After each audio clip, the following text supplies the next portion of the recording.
জগন্নাথ স্বামী জয় জগন্নাথ। হরে কৃষ্ণ। আমাদের জগন্নাথ বলদেব সুভদ্রা মহারানী ইতিমধ্যে রথে আরোহণ করেছেন।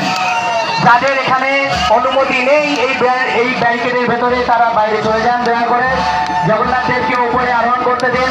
রাস্তা দেবেন আমাদের মঞ্চে উপস্থিত হচ্ছেন আমাদের নদিয়া জেলার জেলা শাসক মহাশয় এবং আমাদের এই নদিয়া জেলার প্রধান বিচারপতি শুভঙ্কর সেন মহাশয় ইতিমধ্যে উপস্থিত হয়েছেন এবং তাদেরকে অনুরোধ করবো আসন গ্রহণ করার জন্য। বাইরে চলো, বাইরে চলো, বাইরে চলো।